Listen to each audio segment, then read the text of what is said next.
Item number 2 on our agenda is citizens are present. Thank you all for being roll call machine that we have the votes tonight. Item 3 on our agenda, colors by the Wisconsin Rapids Police, which I invite everyone to please stand.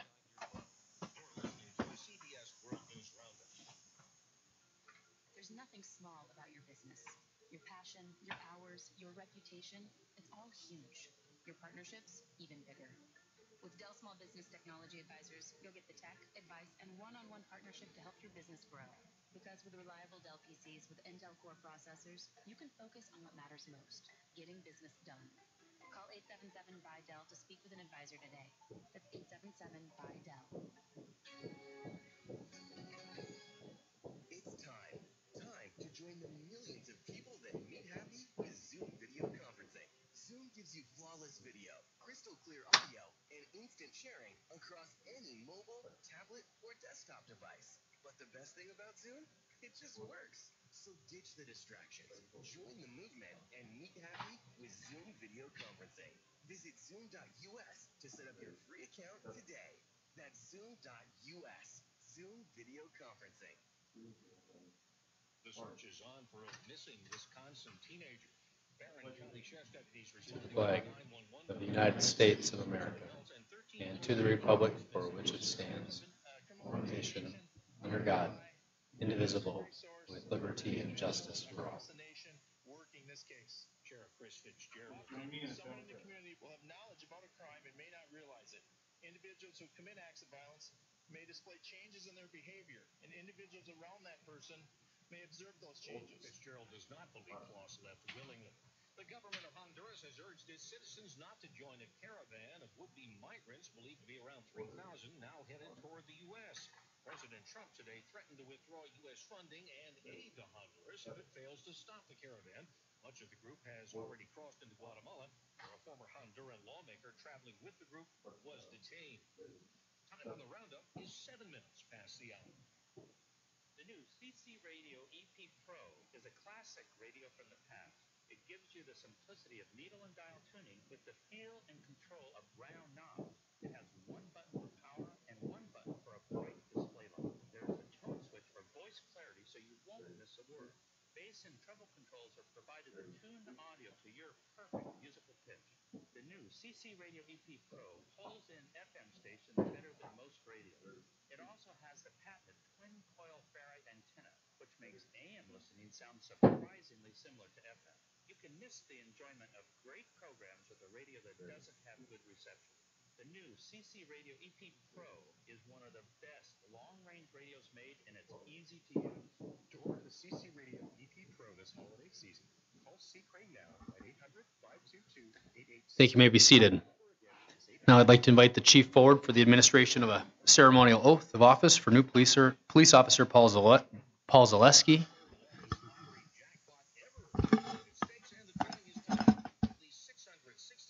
million up for grabs. Millions lottery ticket? Oh yeah, I'm gonna win. You know, I'm here to play my luck. Who knows? And what would you do with all those lotto winnings? I'm gonna go to someplace warm. Someplace warm. Yeah. Probably divorce my wife too.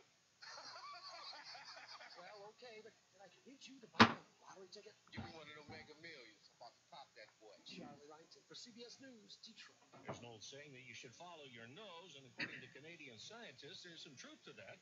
They found that people with an acute sense of smell also tend to have a good sense of direction. Brain scans show 2 specific regions of the brain heavily involved in both skills, and experiments using human volunteers backed up the findings. And that's the CBS World News Roundup for Tuesday, October 16th, 2018. I'm Jim Shenleby, CBS News. Doing a budget together, it forces you to combine your goals. And in a new marriage, that's essential.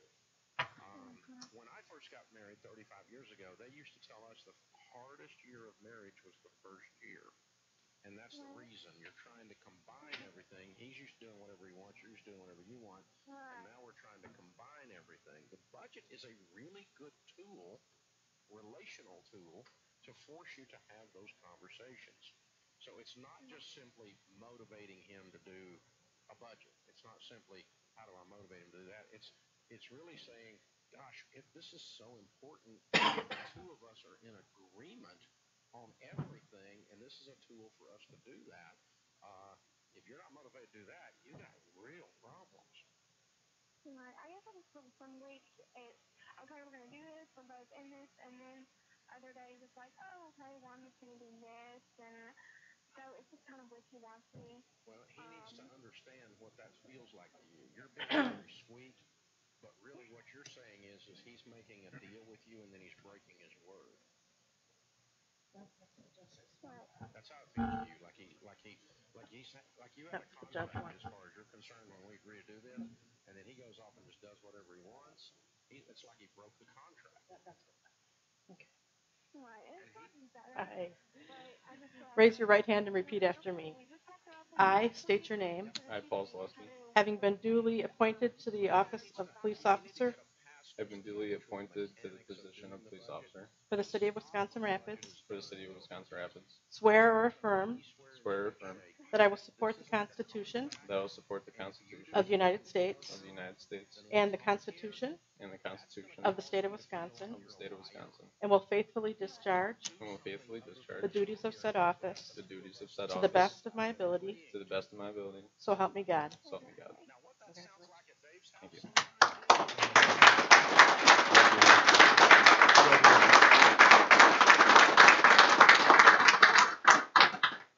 I'd like to call your father up now. Paul's father is going to do the ceremonial pinning of his badge. And she's like, yeah, cool. But that's different than me coming home with a new thingy I just wanted, and I broke our deal. I broke our contract. And now she's pissed because she doesn't get to do that. I'm the one that did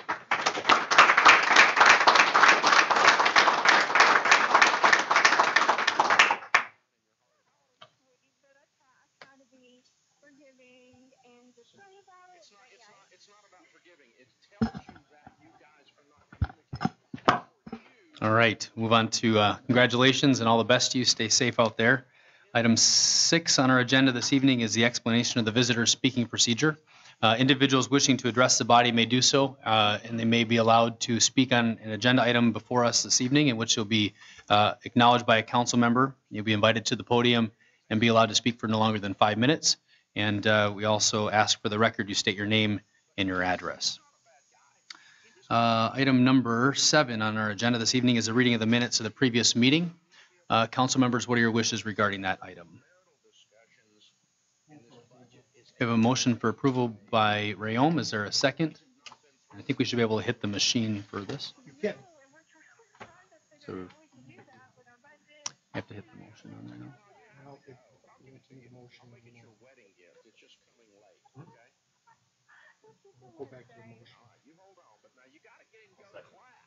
We have a motion by Rayom and a second by Zerflu. Are you able to clear it back for a vote? Okay. We'll use it for voting. Yeah. We've got a motion, a second motion by Rayom and a second by Zerflu for the record. Any additions or corrections to the minutes? Hearing none, please cast your ballots. The motion is to approve.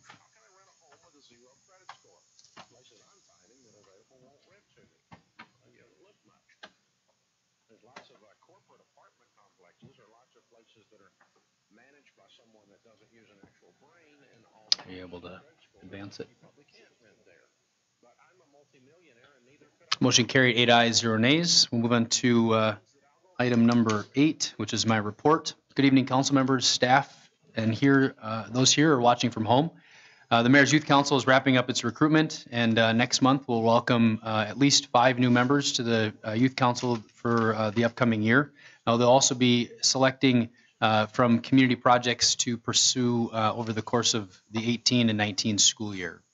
As a reminder, those meetings are open to the public, and individuals wishing to observe or attend those meetings may do so, and just watch for the agendas as they're posted through the clerk's office. The Beautification Council is getting ready, as I understand, for their winter projects. They're moving forward on their, I think the 2nd or 3rd year of their kissing balls in the downtown area, and they'll be up in time for Rekindle the Spirit to take place the night before Thanksgiving. As well as with some of our holiday decorations moving beyond their expected life cycles, some well beyond. Those decorations will be reviewed and hopefully be purchased. I know we've got some dollars in the proposed 2019 budget for that item to take some potential updates in that area. This past week, the construction of the retaining wall north of the stone steps of the East Riverbank Conservancy was completed. So that effectively completes the riverbank stabilization aspect of that project. The 2nd Street and East Riverbank Conservancy trails were also worked on. Work began on the fishing pier and is scheduled to be completed within the next week in Demetz Park. The landscaping and planting work continues with crews working over the weekends to get that wrapped up as contractors got behind, I believe, on some of the aspects of the finish work of that project. This week, the concrete crew will be on site pouring the concrete trails throughout the project, and you also will notice current technologies working on setting much of the conduit for electrical lighting, which is not currently part of the project but could be a part of future phases. On the airport, you may notice that traffic has in the last week been non-existent because the airport has been closed and will be closed through the end of the month while a mill and overlay project of the primary runway occurs. In that case, the primary runway will receive an entire new surface thanks in large part to some additional state aid that we applied for and were successful in receiving over the course of the summer. YMCA and Boys and Girls Club redevelopment of the mall continues. Much of the work is in the interior phase where they're removing asbestos with the demolition phase of some of the aspects of the mall to follow. The 2019 budget review is underway as City Council, specifically the Finance Committee, has scheduled a number of meetings for that. We're still working through some of the requests related to balancing the budget, but suffice to say requests are completed and those requests have been shared with department heads. So if any member of the public wishes to get a copy of that budget as the requests came in, certainly are willing to share that, and that we hope to have within the next, prior to the meeting subsequent to, so next week's meeting, we'll have a final balanced budget for consideration by the council.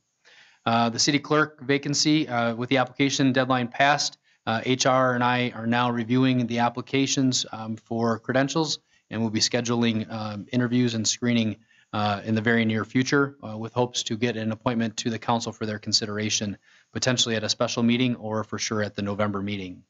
In the last month, attended, hosted, and participated in that category, hosted a visit with Congressman Ron Kind at Heroes Cafe, had a nice Run with the Cops event downtown, hosted a number of building tours to include East Junior High School. I know we get many members from the development community that inquire about the future of that facility, and so city staff and I walked through that to discuss and explore some potential reuses for that property. And last week it was we held a walk to school bus event at Meade School to acknowledge students in accordance with National Walk to School Day, to acknowledge students that walk to school. And that concludes my report for this month. Item 9 is consideration of confirmation of my appointments to Planning Commission, Board of Zoning Appeals, and Redevelopment Authority, which is attachment number 3 in your packets. Sorry, attachment number 2 in your packets. Council members, what are your wishes regarding those appointments? I'll move to approve the appointments. A motion by Zerflu, is there a second? Second by Blazer. Are we able to do the motion in second? All right, so we have a motion by Zerflu, second by Blazer. Any discussion? Are they able to do requests to speak as well? They should. Okay, so we should be able to, if there are requests to speak on items as we go through. Alderperson Zerflu, you're first. Oh, okay, all right, you tested it. Very good. Seeing no further requests to speak, please cast your ballots. The motion is to approve.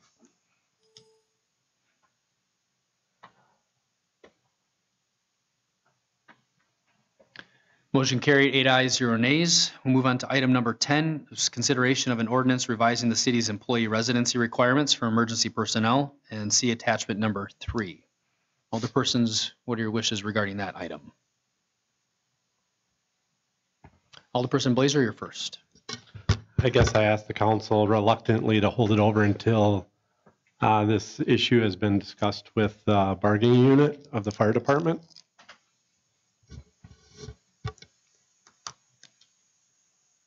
Any further requests to speak? Is that your, you want to make that motion to officially hold that item over? Yeah, I'd like to make a motion to hold that over until the bargaining unit can discuss it and come to an agreement.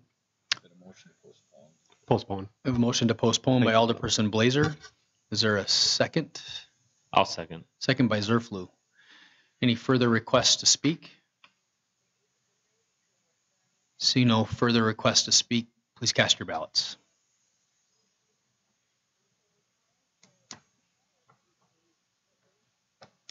Motion carried, 8 ayes, 0 nays. Move on to item number 11, which is a consideration of a resolution of support for Encourage Community Foundation's Tribune Building Project, referral from the Committee of the Whole. See attachment number 4 in your packets. Alderperson Blazer, you're first. I guess I'd like to make a motion that we approve the resolution.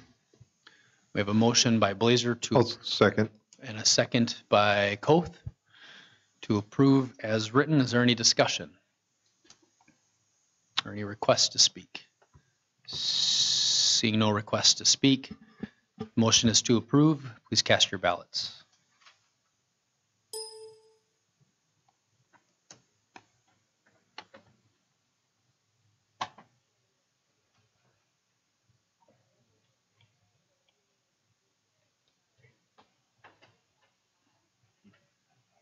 Where's your, sometimes you have to have this higher, this receiver.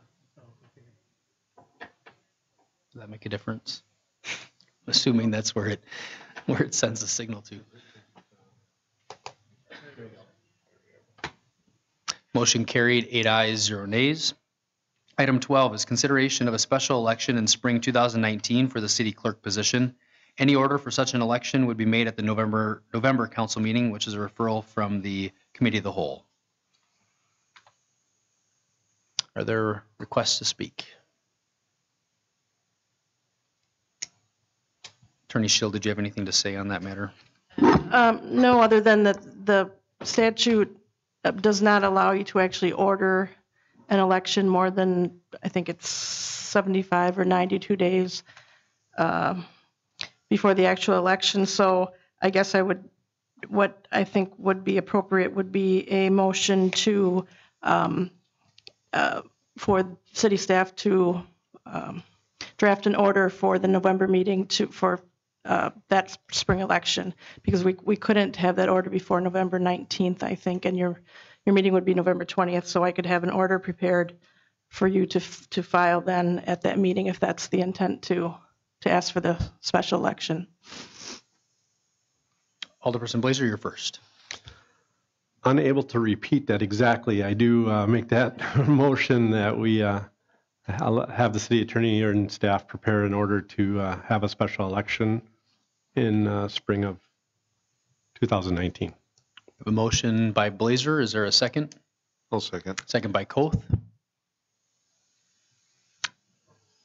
I think we might be able to. And now Koth can hit the second button. You can just let Koth hit the second button. There we go. A motion and a second. Magically, it started working. Any further requests to speak?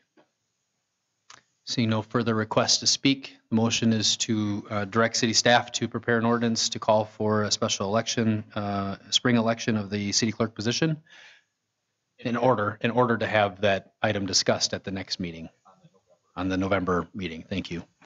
Any further requests to speak? See none, please cast your ballots.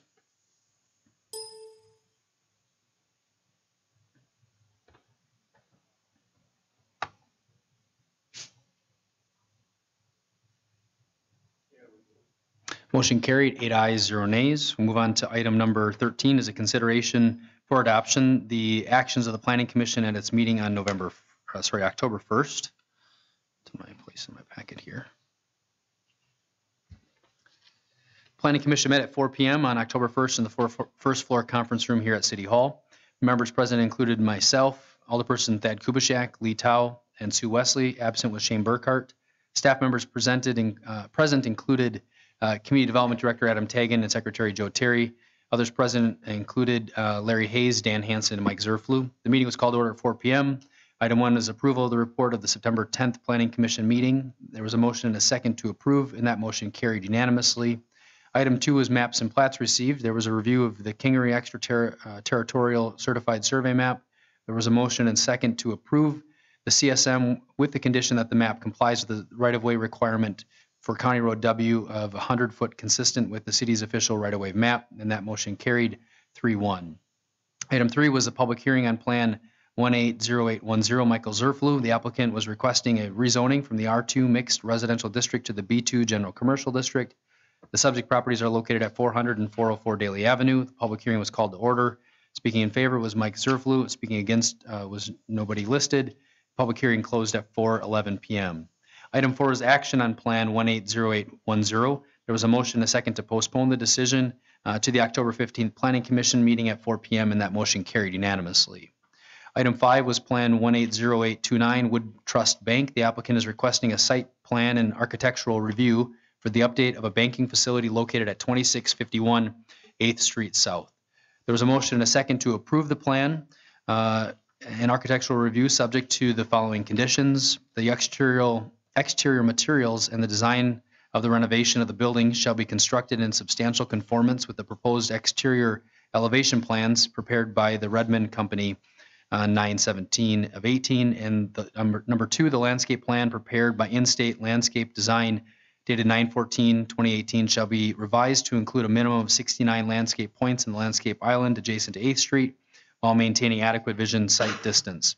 The landscaping may consist of a higher portion of shrubs or low trees to minimize any visual impact on the existing sign. Landscaping shall be installed prior to issuance of an occupancy permit for the renovated facility. Item 3 is compliance with other applicable codes and ordinances, and that motion carried unanimously. Item 6 was adjournment. There was a motion and second to adjourn. That motion carried unanimously, and the meeting adjourned at 5:01 p.m. Alderpersons, what are your wishes regarding item 13? Make a motion to approve. A motion by Koth. I'll second. Approve. Second by Katna. And are there requests to speak? Alderperson Realm.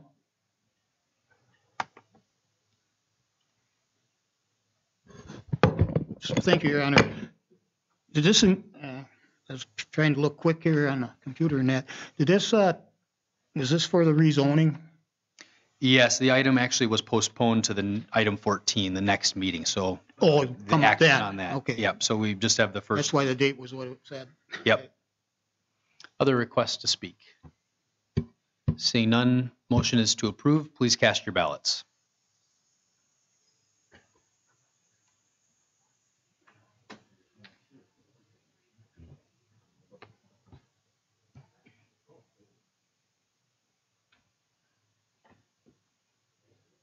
Motion carried, 8 ayes, 0 nays.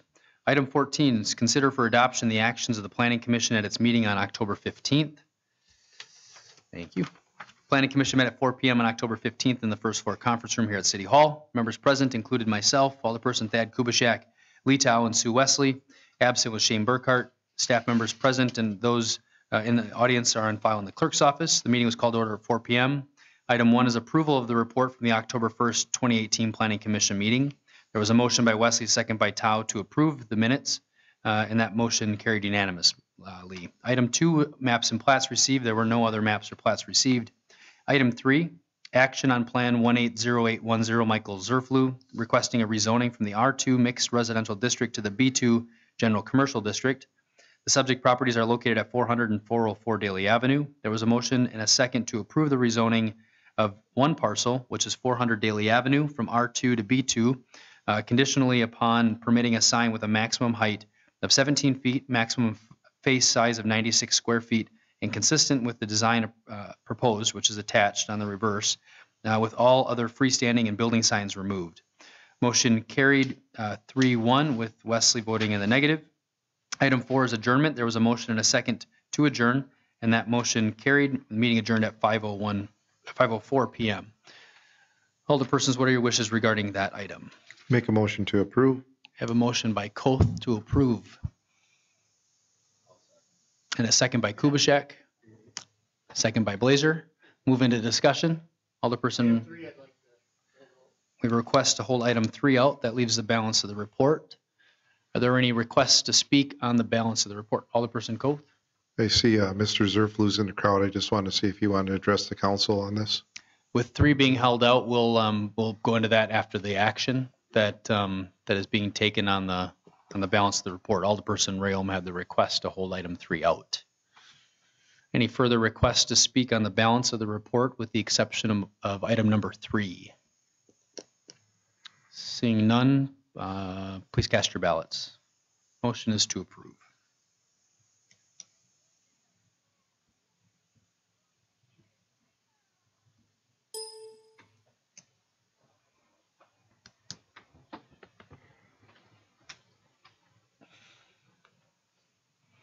Motion carried unanimously. Leaves item number 3. Alderpersons, what are your wishes regarding that item? Yes, Alderperson Rayom, you're first. Thank you. And I was, couldn't stay for the meeting. I was down here, but had to leave when it was starting. I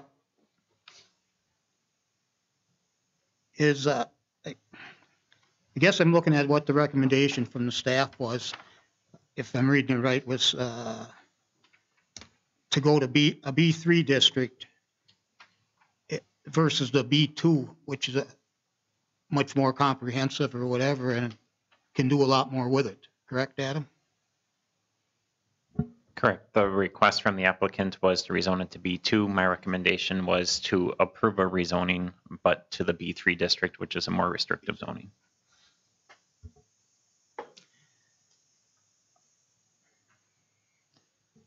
I would make a motion to, if I may, change that to the B3 district instead of the B2. We have a motion to, and for clarification, is that on the only property that was requested, or sorry, the only property that was recommended rezoned from the Planning Commission, or on both properties? So the request originally was both properties, both parcels. Do both. We have a motion to rezone both properties to the R3, or B3, sorry. That would really change things. B3 to so the property is located at 400 and 404 Daly Avenue. By Rayom, is there a second? I'll second. We have a second by Kellogg. And we may have to hit your second on your remote. We'll move into discussion. Are there requests to speak? Alderperson Kubaschak, you're first. Thank you, Your Honor. As far as with all due respect to Mr. Rayom, are we able to do that with this being a plan commission quasi-judicial process decision making? I don't know. You know, obviously being at the plan commission meeting and as well as sitting on the plan commission, I don't know. I'd be afraid to do that. I would imagine that would be either voting this up or down.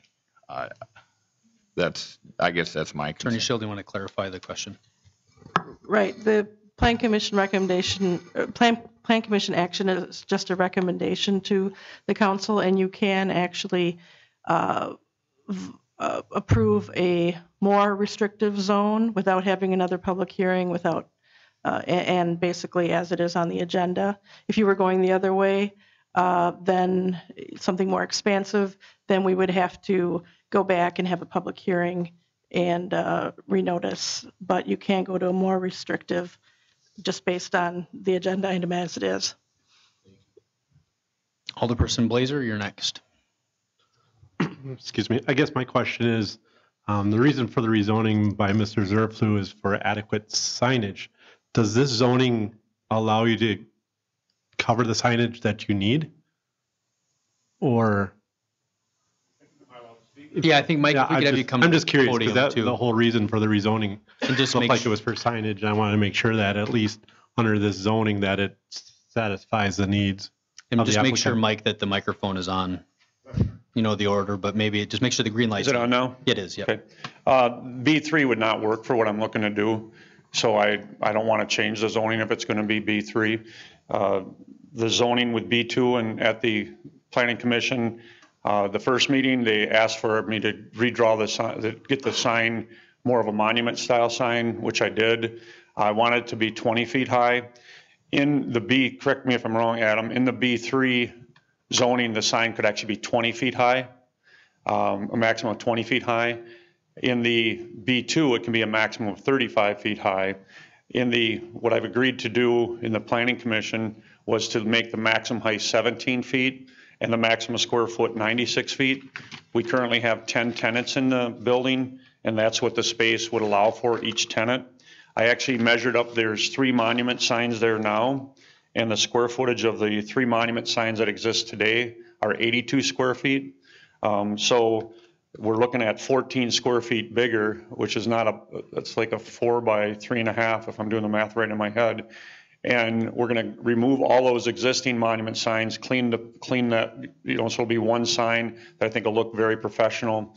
But again, under the B3 zoning, we could not accomplish that. To do it under the B3, the signage would just be too small to accomplish what we're wanting to do, so people can see who's in the building. Anything further, Alderperson Blazer? Well, I guess my thought is that if this zoning does not accomplish what he needs, then I don't think it's worth. I plan on voting no then to rezone it, since it's not what he's looking for. Yeah, Adam, sorry, I was just going to ask Adam if he had anything further to clarify based upon what was discussed there. Mr. Zerflu was correct on the height requirements. The square footage of the B3 district is limited to 60 square feet. Again, what he is proposing and what was ultimately agreed to by the Plan Commission is 96 square feet. So there would be a deficit of 36 square feet if the rezoning to the B3 district was approved. So it would require the B2 district to have the size, but again, in the discussions between the Plan Commission and Mr. Zerflu, he did agree to basically downsize his maximum square footage as well as the height in consideration, just to get what he is looking to accomplish.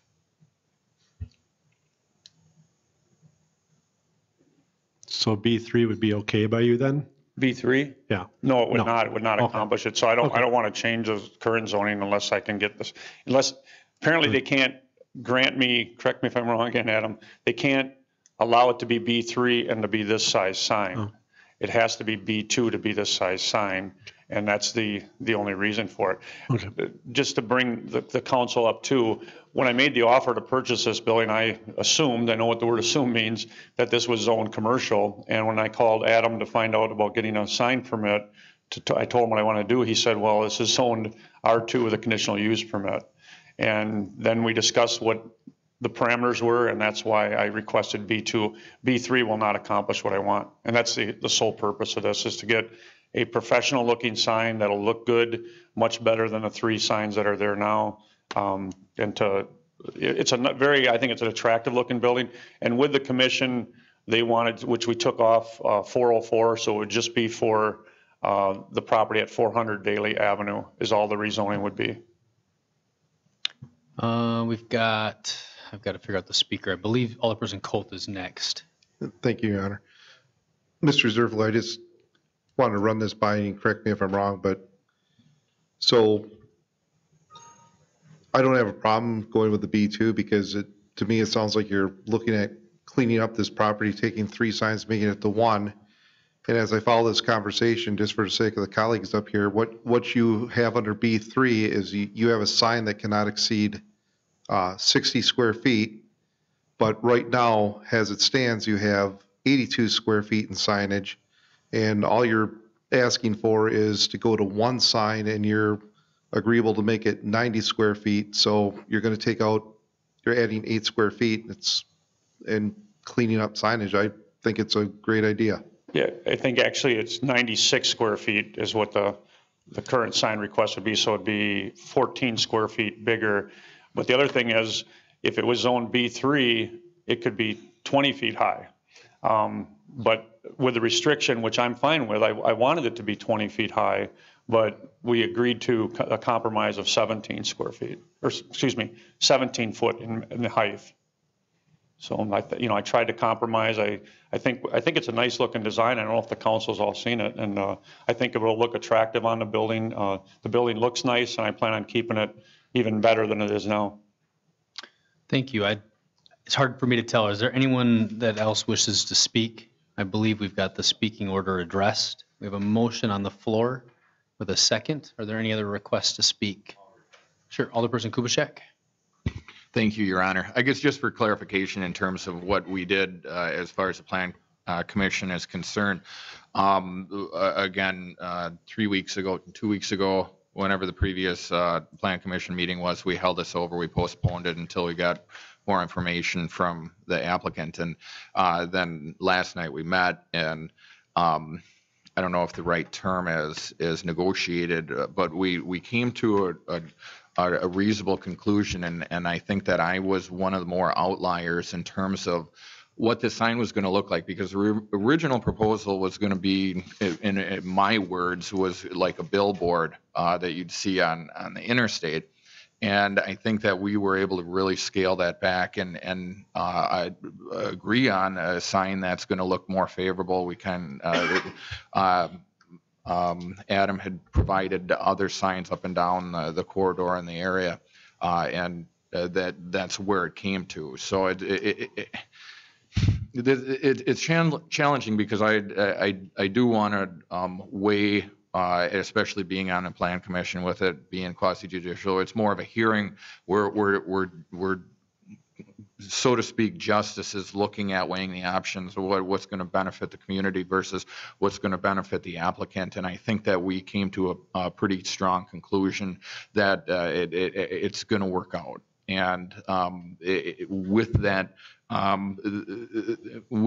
it's already been said before, the B3 zoning wouldn't work. And the applicant had originally addressed it actually in the first meeting before we carried it over to the second meeting, that if it was a case that we were only going to do a B3, then we probably wouldn't have had the meeting last night. So it's one of those where obviously a plan commission is just more referral than anything. But it's a case where this particular motion, changing it to a B3 more restrictive, I'm going to vote no and then subsequently have a motion to approve the plan commission's recommendation. So thank you. Any further requests to speak? May I just make? Yes, Mike. Again, I want to be clear. I guess I prefer that it's not voted on as B3 because I don't want it to be B3. Sure. And if they can either redo the motion as B2 and, hopefully it passes, but B3 will not accomplish anything for me. So. Thank you. So we've got a motion on the B3 and then, yeah, so Okay. if there's further questions, then we'll address that. So before you walk away, maybe stay at the podium. We'll move into a, right. Yeah, you can, I mean, we can seek an amendment to the original motion to seek just 400 Daly Avenue, which is the primary office building, and leaving the other one out of it. Is there any objection to amending the motion and call for unanimous consent? Hearing no objection, so we'll have the motion amended to rezone the property to B3 for 400 Daly Avenue. There were no further restrictions in your motion, Alderperson Rayom, right? No height restrictions, any other restrictions that the Planning Commission imposed? Okay. The motion was by Rayom and second by Kellogg. We'll move into a vote, so please cast your ballots.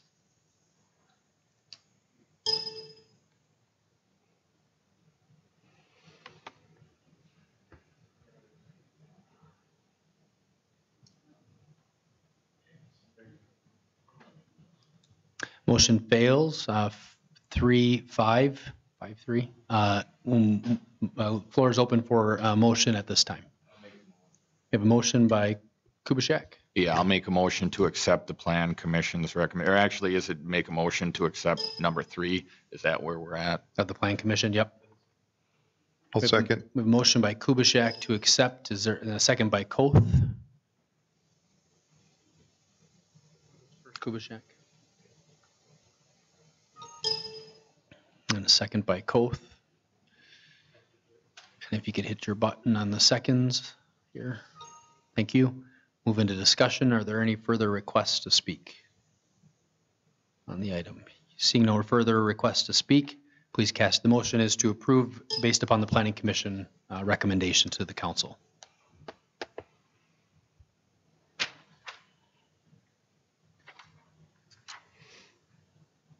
Motion carried, 7 ayes, 1 nay. Move on to item number 15, which is the consideration for adoption, the actions of the standing committees of the Common Council. Item A is the Finance and Property Committee meeting held on October 2nd. Alderperson Zerflu, floor is yours. Thank you, Your Honor. Finance and Property Committee met at 5 p.m. on Tuesday, October 2nd, 2018 in the first floor conference room at City Hall. All members were present. A list of others attending is on file in the clerk's office. Agenda item number 2 is review and consider for approval a request to allocate unused budget funds intended for concrete joint sealing to the reconstruction of a portion of the bike trail from Bulls Creek Boat Landing to the north in Ben Hansen Park. There was a motion and a second to approve the request to allocate unused budget funds intended for concrete sealing to the reconstruction of a portion of the bike trail from Bulls Creek Boat Landing to the north in Ben Hansen Park. That motion carried unanimously. Item number 3, review and consider for approval a request to purchase a leased hydraulic hammer.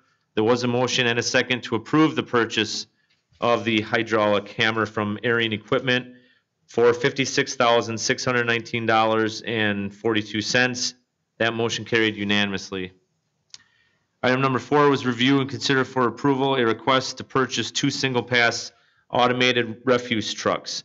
There was a motion and a second to purchase 2 2020 refuse trucks from JX Truck Center and Step Equipment for $524,109.96. That motion carried unanimously. Item number 5, review and consider a request from Supermass Studio for an additional fee regarding the design services related to the East Riverbank project. There was a motion and a second to approve the request in the amount of $30,587 for scope changes, unforeseen modifications, and geotech work related to the East Riverbank project. That motion carried unanimously. Item number 6 was a 2019 budget update. Mayor Vruwink updated the Finance Committee on the status of the 2019 budget, and the committee discussed future meeting dates to review the departmental budget requests. No action was taken. Item number 7, beverage operator license applications. There was a motion and a second to approve the beverage operator license applications, which are on file in the clerk's office. That motion carried unanimously. Item number 8, audit of the bills for September 2018. There was a motion and a second to approve check numbers 73721 through 74077 and manual checks 99755 through 99778. That motion carried unanimously. Item number 9, set next meeting date. The Finance Committee scheduled the following meetings to review the 2019 budget. Tuesday, October 9th at 6:30 p.m. for Protective Services, and Thursday, October 18th at 6 p.m. for Department of Public Works. Item number 10, in open session, the committee will vote to go into closed session under section 19.85, parent 1, parent E of the Wisconsin statutes, which reads, deliberating or negotiating the purchasing of public properties, the investing of public funds, or conducting other specified public business whenever competitive or bargaining reasons require closed session. There was a motion and a second to go into closed session pursuant to section 19.85, parent 1, parent E of the Wisconsin statutes. A roll call vote was taken and all members voted in the affirmative. Sub A, in closed session, the committee will discuss negotiations and strategy related to the sale of property in the Rapids East Commerce Center. This was discussed. Sub B, the committee may return to open session and take action or make recommendations regarding item 10A or may adjourn in closed session.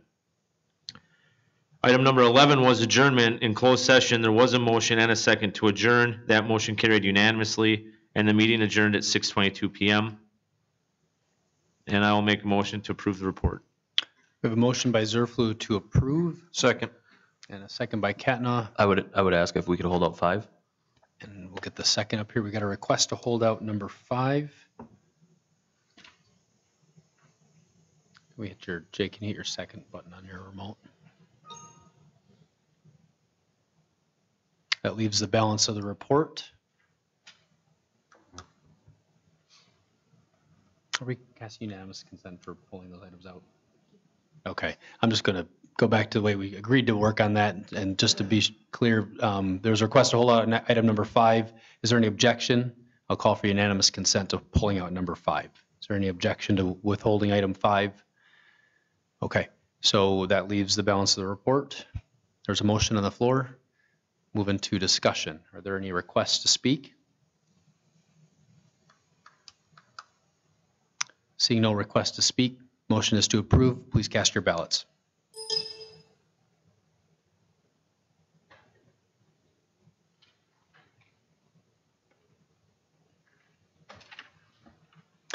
Motion carried, 8 ayes, 0 nays. That leaves item number 5, which is the review and consideration or request from Supermass Studio for an additional fee regarding their design services related to the East Riverbank project. The floor is open for requests to speak. Alderperson Graff, you're first.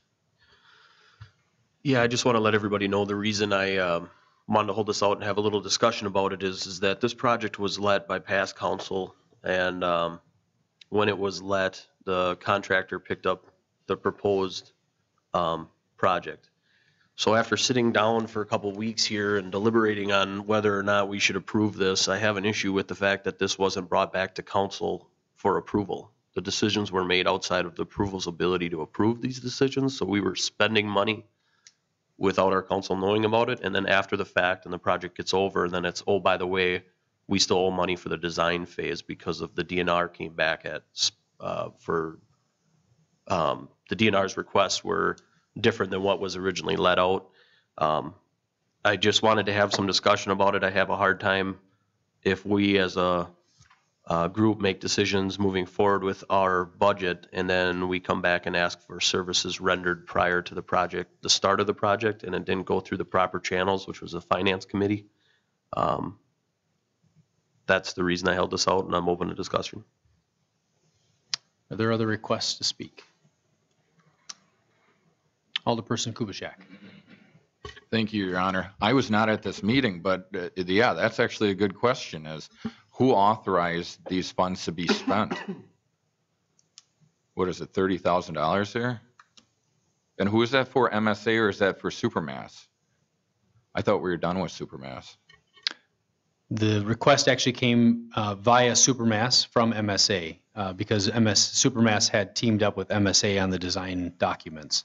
And so I'll defer to Joe Terry to give a little bit of background if you're wondering kind of where the decision and discretion was granted. That was your request. Your question, I mean, was specific to where was the approval channels made for the correct continuing design of the project? Yeah, as a follow-up to what Mr. Graff mentioned, that it wasn't done through proper channels, I think we need further explanation with that. And I think just to maybe as some background, there was a scope of services approved and agreed by the council, and that was adopted and that was ultimately executed with the contractor.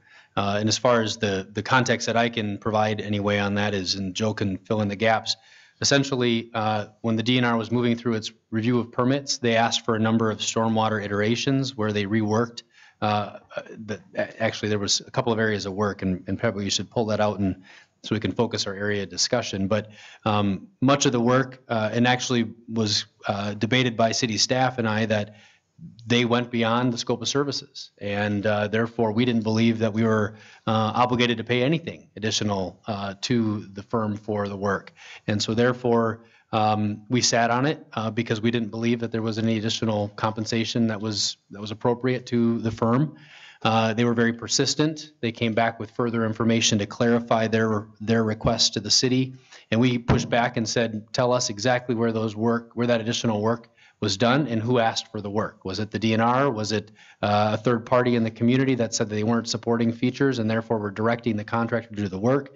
Therefore, the city would not be obligated to compensate them for that work. But in terms of the actual areas of work, Joe, do you want to address either the areas of work or where the approval channels were granted for how we arrived at the 30,000, specifically the 30,000, I think? Sure. So in your packet is a detailed description of all of the changes. And we can go through them one by one. The stormwater design modifications and rerouting was due to a change in conditions during the project. The storm sewer maps that the city provided were found to be slightly different than the field conditions that existed, which resulted some redesign in the field. That was $2,800. That type of situation occurs on many projects. It's a small amount by itself. City engineer has the authority to make that change. This was all lumped into one, though. Trail modifications on 2nd Street. The bid plan set included a wall with a railing in the segment of the trail. At the request of the city, MSA redesigned the trail in this location, eliminated the railing to reduce the cost of the project. For this additional work, MSA requested an additional compensation of $2,750.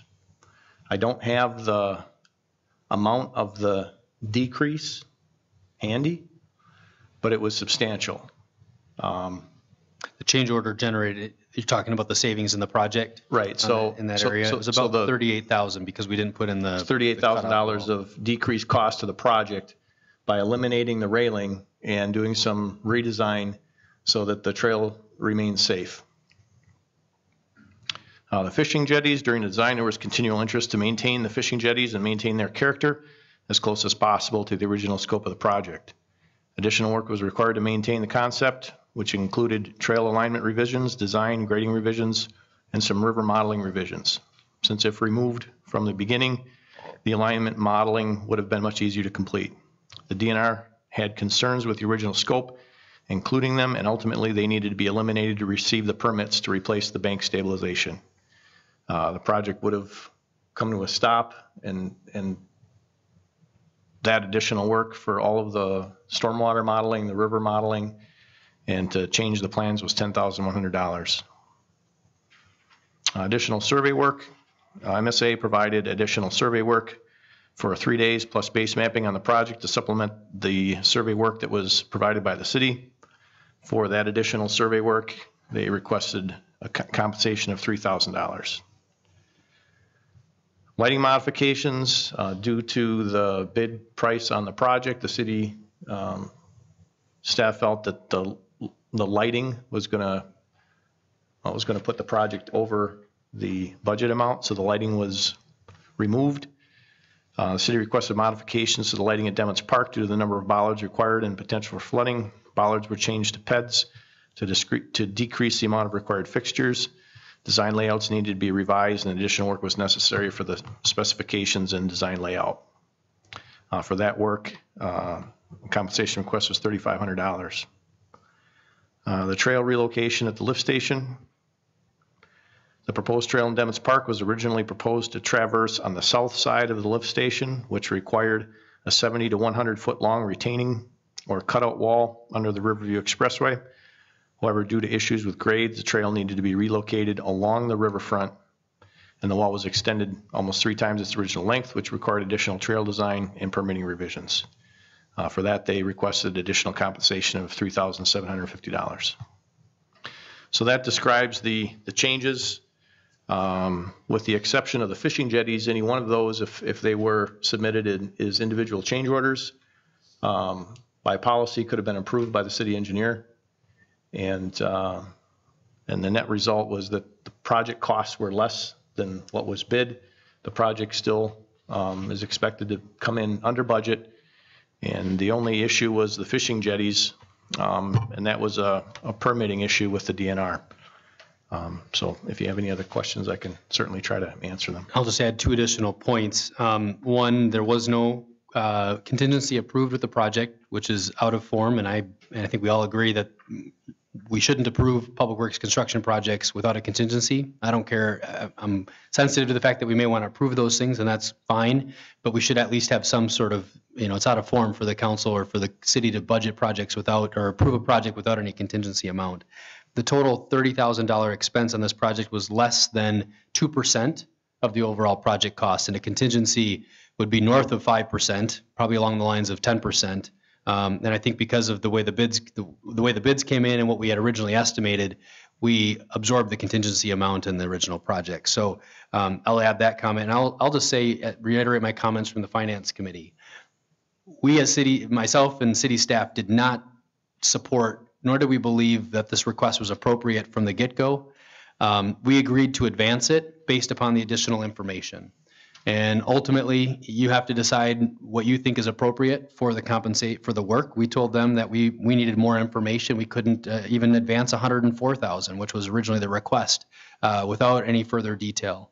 I think it's appropriate from a work plan and a workload standpoint that that this request get honored, but ultimately that's your call. And I think, the lesson was learned by the contractor that there wasn't decisions that were, to answer the question, who was giving the green light on a lot of the modifications to their own admission. When the DNR was telling them to do certain things, or we were telling them if we can save money on the project, let's make a quick design tweak on the fly.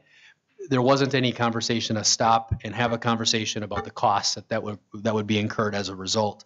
And I would say, in just working with MSA and other projects, airport and others, it's out of form for a contractor to do work that way. And they have to ultimately bear the burden, and they're writing down at least $70,000 of work that they claim that they performed. But I just want to add some additional clarification that the $30,000 request is far less than 2% of the entire project cost. And if we're able to come in under budget, as it's looking like we will, in lieu of some of these changes, not to mention the other permitting items that the DNR demanded, we do. I just wanted to make some of those comments. Alderperson Kubaschak, did you have anything further from your? I guess just for further clarification for what you mentioned about MSA, and we have worked with MSA in the past, but Supermass, this is the first time. So the email that I see, it's a request from Supermass, not MSA. So who was the one that actually did the work then? MSA. With this? MSA. Supermass was the general on the project. They were the lead contractor, or the lead consultant, I should say, and then MSA was their partner. And Supermass, we have a lump sum not to exceed, if I'm not mistaken, with Supermass. But because MSA did additional work and requested of Supermass additional money, we were not going to honor that, right? And so then they came forward with this detailed request. And that's correct. Supermass is the engineering consultant for this project, and MSA was their subcontractor. And so the requests and the explanations, we had generally been talking with MSA because it was their work, but it's as a subcontractor for Supermass. So Supermass had to route the request through them. MSA had to route the request through Supermass, and that's why the request originally came through Supermass. But the request is of MSA. In fact, the representative from MSA was at the meeting, Todd Trader, who was the consultant and the engineer we've been working with on the project, or that the request was routed from.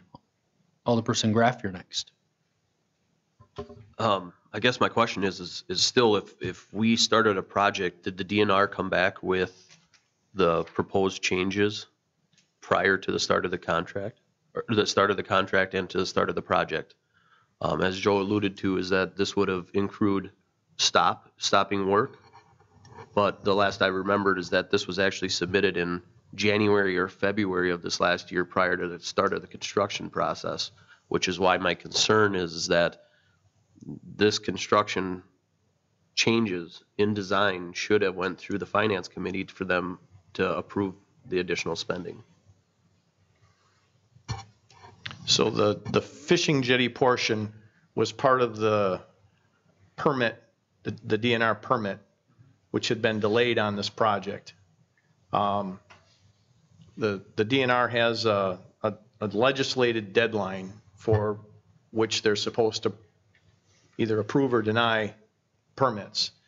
They had that time had come and gone, so that the city had bid the project and was moving forward under the statutes, the statutory guidelines for the DNR permit approval process. The DNR dragged their feet on this, and our meetings with them included some of the higher ups and supervisors of the people making the decisions, because it obviously affected the project.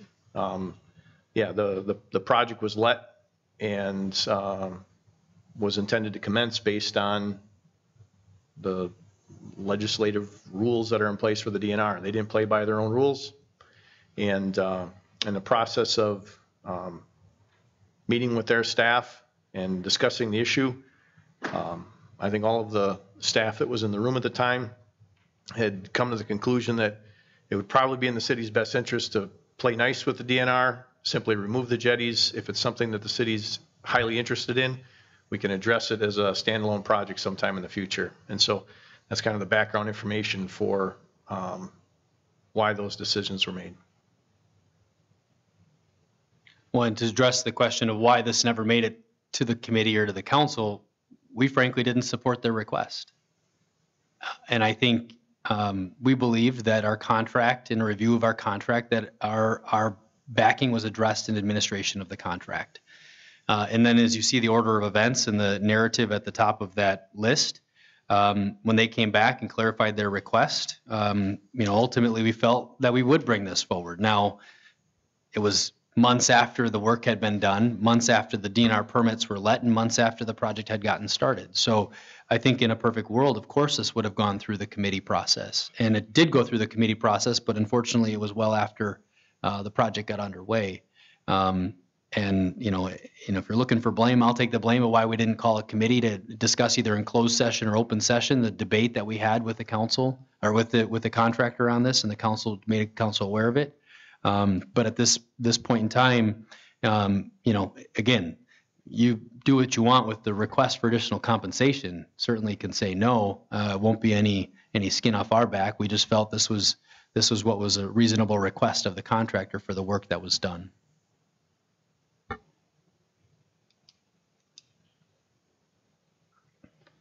Are there additional requests to speak?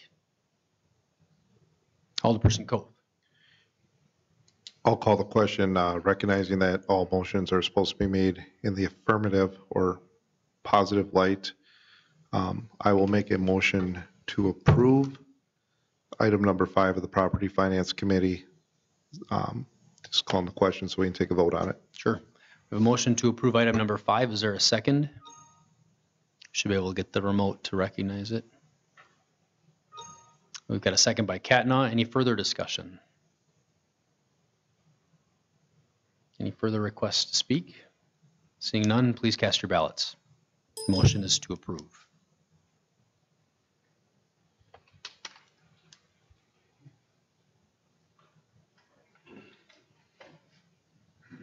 Motion carried, 5 ayes and 3 nays. Move on to item number 15B, which is a report of the Finance and Property Committee meeting held on October 9th. Thank you again, Your Honor. The Finance Property Committee met at 5 p.m. on Tuesday, October 9th, 2018 in the first floor conference room at City Hall. All committee members were present, with Alderperson Catnaugh attending by phone. A list of others attending is on file in the clerk's office. The meeting was called to order at 6:30 p.m. Item number 2, review and discuss the 2019 departmental budget requests with the focus on reviewing the protective services budgets. Police Chief Blevins and Fire Chief Young review their respective 2019 departmental operating and outlay budget requests with the Finance Committee. As a product of the discussion, the committee identified the following current or future budget priorities. First, overtime allocated to a drug interdiction program. Second, police officer body cameras. Third, station number 1 and number 2 building improvements. No action was taken. Item number 3, set next meeting date. The next meeting date for the Finance Committee will be October 18th, 2018, to review the Department of Public Works 2019 budget requests. Item number 4, in open session, the committee will vote to go into closed session under section 19.85, parent 1, parent E of the Wisconsin statutes, which reads, deliberating or negotiating the purchasing of public properties, the investing of public funds, or conducting other specified public business whenever competitive or bargaining reasons require a closed session. There was a motion and a second to go into closed session pursuant to section 19.85, parent 1, parent E. A roll call vote was taken and all members voted in the affirmative. Sub A, in closed session, the committee discussed the evaluation of proposals for the shared ride taxi service for the city of Wisconsin Rapids for contract years 2019 through 2023. Sub B, in closed session, the committee discussed negotiations and strategy related to the sale of property in the Rapids East Commerce Center. No action was taken. Sub C, the committee did not vote to return to open session. Item number 5 was adjournment. In closed session, there was a motion and a second to adjourn. That motion carried unanimously. The meeting adjourned at 8:45 p.m.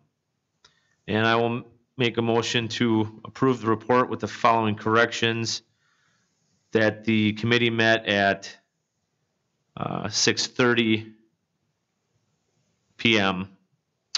And that the meeting on October 18th will also be at 6:30 PM. Motion to approve by Zerflu with those noted corrections. Is there a second? I didn't touch anything. Motion by Zerflu. All right. And we got a second by Koth. Move into discussion. Are there requests to speak? Seeing no requests to speak, motion is to approve. Please cast your ballots.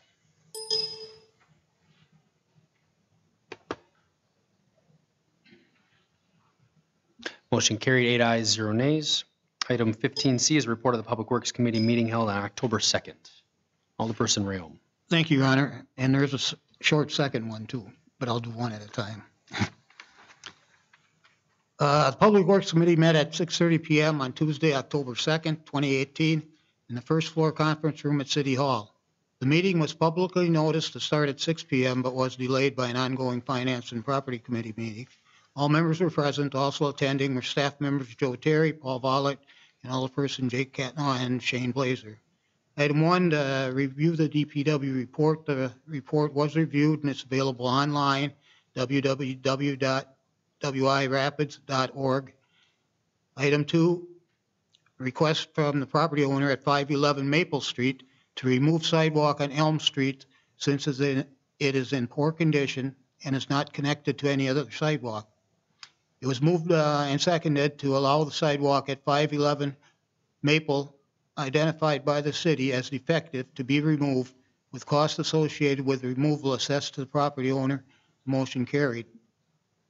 Item 3, a request for Alderperson Blazer to add an exemption to the overnight parking ordinance, which would exempt homeowners from the alternate side parking ordinance that live on streets that don't allow parking on the alternate side of the street. No action was taken. Item 4, discuss policy and ordinance development modifications for automated refuse and recycling services. Ordinance language was discussed. Staff will draft language based on discussion and bring it to the November Public Works meeting for review. Item 5, review the referral list. That was reviewed. Item 6 was to adjourn and was moved and seconded to adjourn. The motion carried. The meeting adjourned at 8:58 PM. That, Your Honor, move for adoption. We have a motion to approve by Rayom. Is there a second?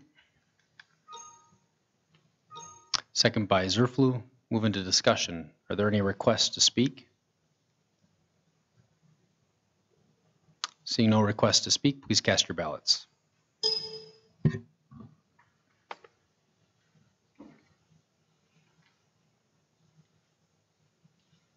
Motion carried, 8 ayes, 0 nays.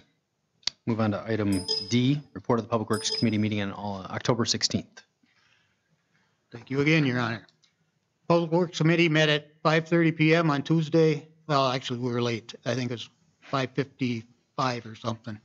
On Tuesday, October 16th, 2018, in the first floor conference room at City Hall. Tom Rayom and Thad Kupischak were present. A list of all others attending is on file in the clerk's office. Item 1, review and consider approval of the revised relocation order and right-of-way plat for East Grand Avenue from 3rd Street to 8th Street South, WI.DOT project number 6999-07-19. It was moved and seconded to approve the revised request order of revised relocation order and right-of-way plat. Motion carried. Motion failed. I get too used to it. Motion failed. It was a 1-1 tie. Item 2 was to adjourn. It was moved and seconded to adjourn. The motion carried unanimously. The meeting adjourned at 6 PM. With that, Your Honor, I move for adoption of the report. We have a motion to approve by Rayom. Is there a second? Second by Graff. Move into discussion. Are there any requests to speak? Alderperson Zerflu, you're first. I guess mostly as a point of order, I noticed the minutes don't say who voted in the negative. I think they're supposed to include that.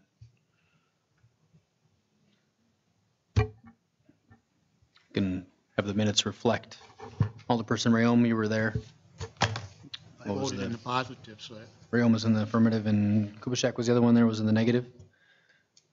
Did you have anything further, Alderperson Zerflu? That was really it. I'm reading the type up here, I believe. Joe, you probably wrote this? If you don't mind just sharing a little bit of background on this, I guess the holdout, while it's over the postal service building. That's correct. The project requires temporary construction easements in order to match back into various private properties along the project. That process started about a year ago, and property owners were contacted by the city's consulting representative. I believe it was in February of this year.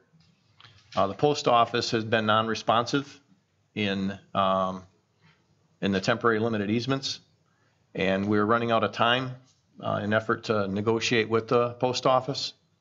If we don't move forward with the plat, the project will be delayed indefinitely, and the city stands to lose about $1.34 million in aid in a 80-20 match project.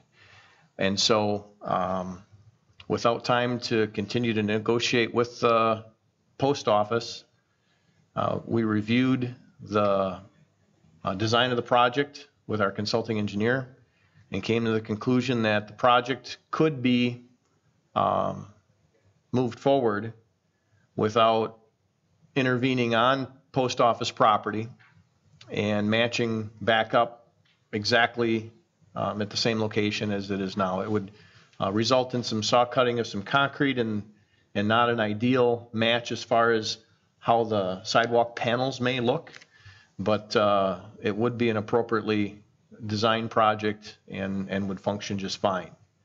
With that, there is a possibility that there could be a change order in the project should the post office decide that it would be in their best interest to participate, and after the fact temporary limited easement and a minor design change, since it was already designed to accommodate finishing back to their property. That could still happen, but this plat, in order for the project to move forward and utilize the funds that have been set aside available for us, would need to be approved. So the failure for it to pass through committee puts the project in jeopardy.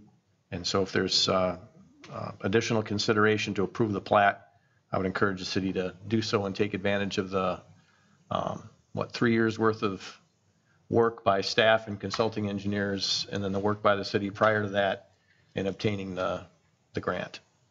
And as a point of order, Alderperson Rayom, I'd seek an amendment to your motion potentially in the sense that this item came to the council without a recommendation because it failed technically. So by approving the report, we're not taking action on the item. If your wishes are to do that, then we'd have to amend the motion to approve item the actual item of the report as opposed to approve the report. So Attorney Schill, do you want them to?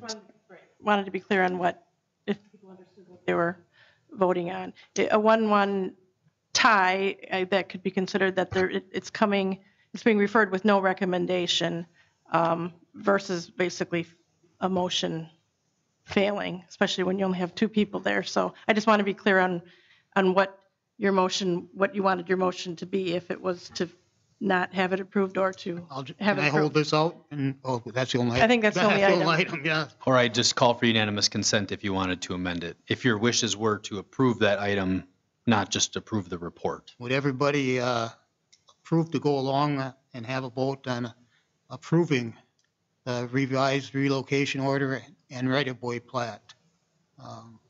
That'd be a motion. So call for unanimous consent. Are there any objections to amending the motion to approving that specific item? Any objection?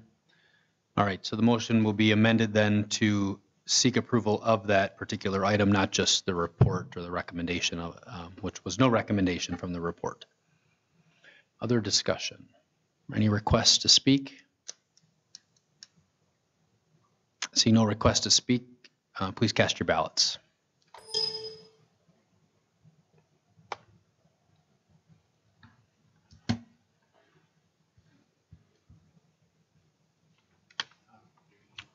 was up there, I thought. Maybe not.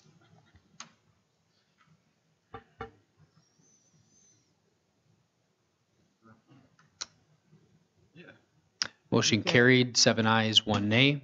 With Kubaschak voting in the negative, we should be able to capture them from the machine, but if you wanted that, okay. Item E, report of the Human Resources Committee meeting held on October 5th. Alderperson Coth, the floor is yours. Thank you, Your Honor.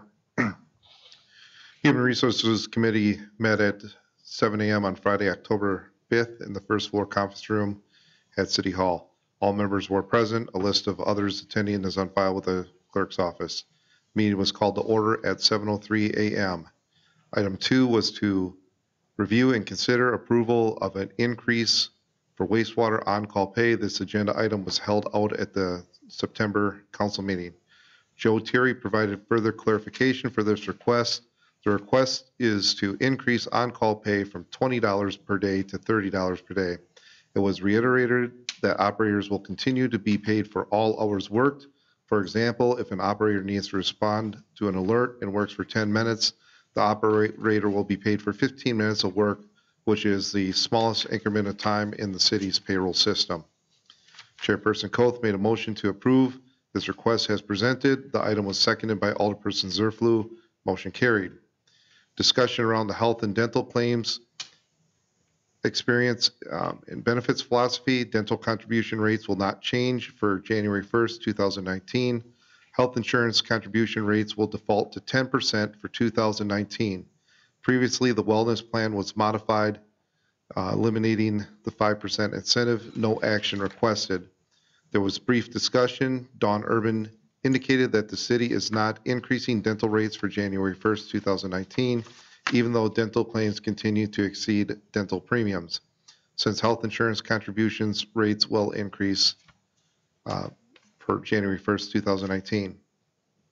Item 4 was to review, consider approval for the revised unpaid leave policy for clarification purposes. Dawn Urban explained that the purpose of revising this policy is for clarification.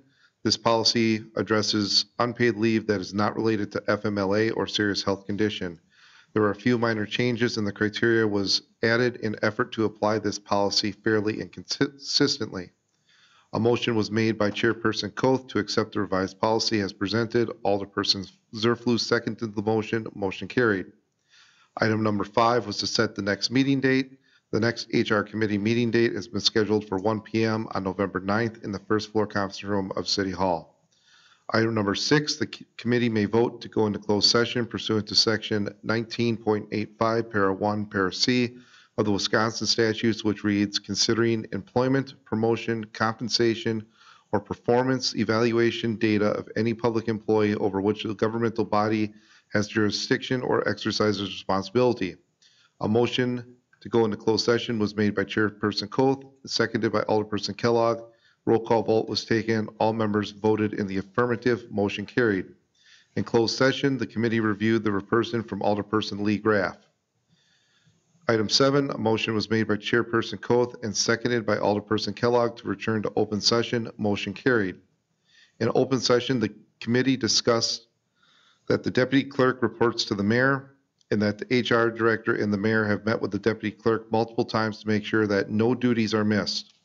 Relief clerical help has been offered, as well as the scheduling of election workers to assist with early voting.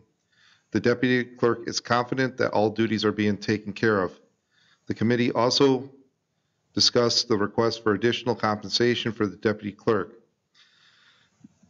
Additional compensation for the deputy clerk falls under the city's current merit pay policy, and that Mayor Vuvink plans to request from the HR committee additional compensation for the deputy clerk at the completion of the period of her additional duties.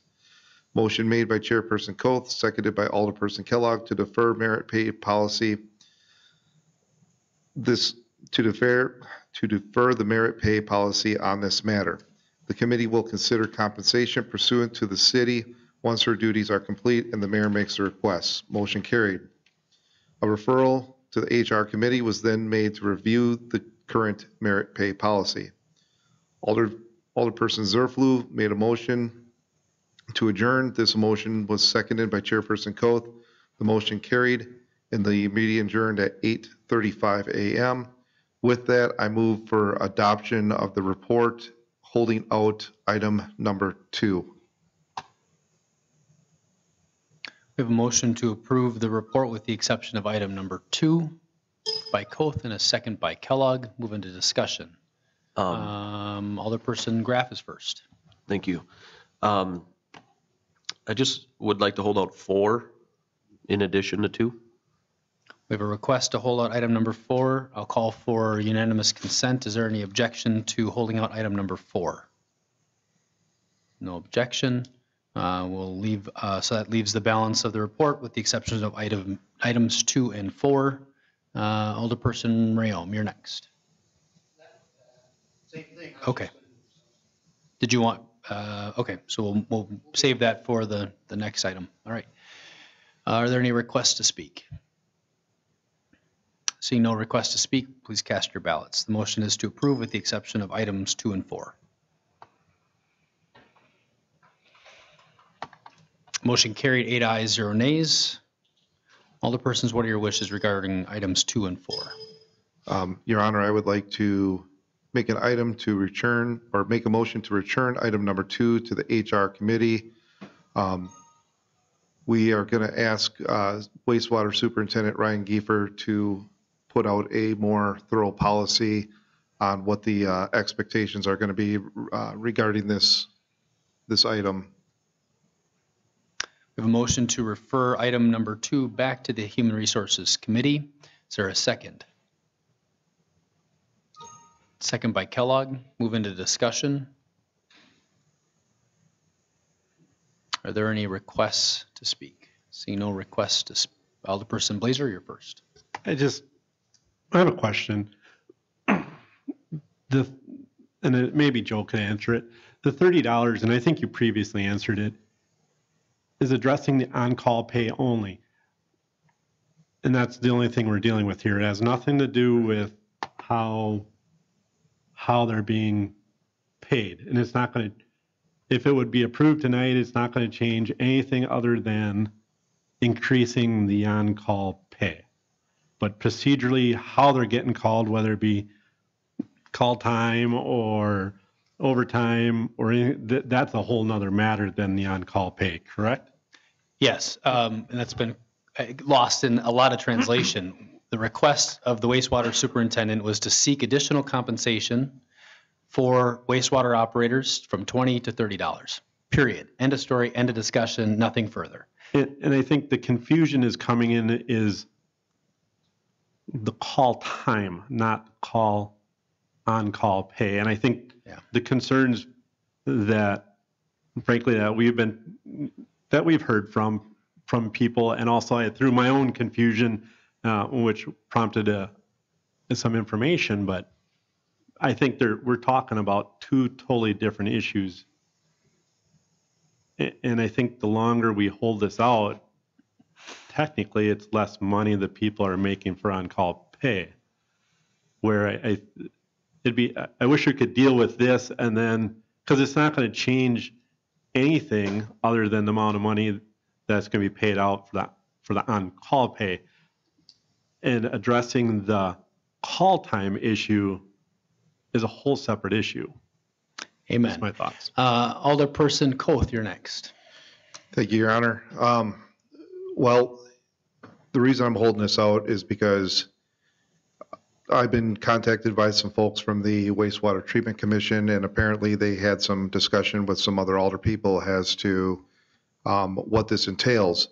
Originally, it was presented to move their wastewater pay up to on-call pay up to $30 per day, which I was in favor of, but the waters got muddied when Mr. Giefer indicated that they were to take home a tablet in which they could respond to alarms via remote.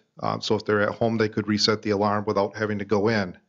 There was concern about them losing their 2-hour call-in pay, as was explained to me by wastewater operators. If they respond to the facility to clear alarm, they receive 2 hours call-in pay, and then they are compensated at a rate of time and a half for anything over 8 hours to respond to the plant. It was explained that some of them kind of like going to the plant and receiving the 2 hours call-in pay, and they do like to receive the time and a half rate. And if they were responding to the alarms via remote location, that would take away from them. It was further explained that by the use of this remote device tablet, they were concerned with liability for responding to an alarm, that if there was an alarm and they reset it manually and did not go to the plant and there was an issue at the plant, they were concerned with where the liability was going to fall, if it was going to fall with the wastewater superintendent for putting this system in place, or would it be on them for going to this. Furthermore, they also basically said that if they were going to go take a tablet home and give up their call-in time and their time and a half for going to the plant, that frankly they wanted more than $30 an hour. So in further discussing this, because there is no clear-cut policy and because we have muddied the water so much with simply increasing it from $20 to $30, in further conversation, it was decided to send this back and work with Mr. Giefer to have a clear-cut policy of exactly what's going to happen, even though it was discussed originally that this was going to be a 9-month trial program and revisions could be made at the end of 9 months. But since we can't seem to get something that everyone's happy with, we're going back to committee with it. Joe, did you have any comment? Otherwise, I'll go to... Yeah, I'll try to make it brief. I guess the technology that our staff uses is they're assigned to use. They're expected to use it. In the ditch, we don't have 17 people digging with shovels anymore. We're using backhoes and modern equipment. At the wastewater plant, we do the same. So staff's expected to use the equipment that they're assigned to use, and staff that reports to the wastewater plant gets their call time pay. If a staff member is responding to an alarm and has any concerns about being able to either identify the problem and resolve it remotely or report on site, they have that discretionary ability. And if they abuse that discretionary ability, they'd be talked to by their supervisor. So there really isn't any question as far as how this is implemented. We have policies in place right now for call-in time. If you report, if you're required to report to the plant, you get paid a 2.5-hour call-in time. If you're able to take corrective action remotely, you're paid actual time spent. And that's how we're doing it. That's how we will do it. Clearly, there seems to be some confusion with staff. I'll have that conversation with Mr. Giefer and make sure that staff is clear on how we're implementing it. And if there's a desire to revise that policy and change it, that's the legislative authority that this council has. But in the meantime, though, we work based on the current HR policy that the council's approved. Alderperson Zerflu, you're next. Thank you, Joe. And after all this discussion, I get what Mr. Terry's saying, and I completely understand what Alderperson Coth is saying too. Those are legitimate concerns.